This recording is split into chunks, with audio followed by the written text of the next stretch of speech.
AHN news خبر دنیا بھر سے۔ تلنگانہ اسمبلی الیکشنز انتخابی مہم کے لیے بی جے پی نے 4 ہیلی کاپٹرز بک کروائے۔ پرائم منسٹر نریندر مودی 5، امت شاہ اور جے پی نڈا 20 سے زیادہ جلسوں سے خطاب کریں گے۔ بی جے پی نے تلنگانہ میں طوفانی انتخابی مہم کا فیصلہ کر کے 4 ہیلی کاپٹرز بک کروائے۔ پرائم منسٹر نریندر مودی پہلے مرحلے میں 5 جلسوں سے خطاب کریں گے۔ بی جے پی صدر جے پی نڈا اور مرکزی وزیر داخلہ امت شاہ 20 سے زائد جلسوں سے خطاب کریں گے۔ اس کے علاوہ مرکزی وزراء و آسام اور اتر پردیش کے چیف منسٹرز تلنگانہ کی مہم میں حصہ لیں گے۔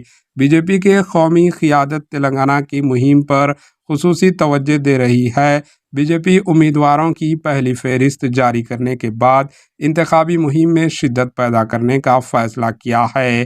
ذرائع سے پتہ چلا ہے کہ تلنگانہ بی جے پی امیدواروں کا انتخاب کرنے دہلی میں سینئر قائدین کا اجلاس طلب کیا، جس میں تلنگانہ قائدین نے شرکت کی۔ امیدواروں کے نام کی خطاب دینے کے علاوہ انتخابی مہم پر خصوصی توجہ دی گئی۔ بی سی طبقے کو پارٹی سے قریب کرنے، ضرورت پر بی سی قائد کے چیف منسٹر کا امیدوار بنانے پر غور کیا گیا ہے۔ پارٹی امیدوار کے انتخاب میں کانگریس اور بی آر ایس سے زیادہ بی سی قائدین کو ٹکٹ دینے کا فیصلہ کیا گیا ہے۔ بی جے پی کو کامیاب بنانے حکمت عملی تیار کر کے انتخابی حکمت عملی تیار کی ہے، جس کا بہت جلد اعلان کیا جائے گا۔ Bureau report AHN news. AHN news کو لائک کریں، شیئر کریں اور سبسکرائب کرنا نہ بھولیں۔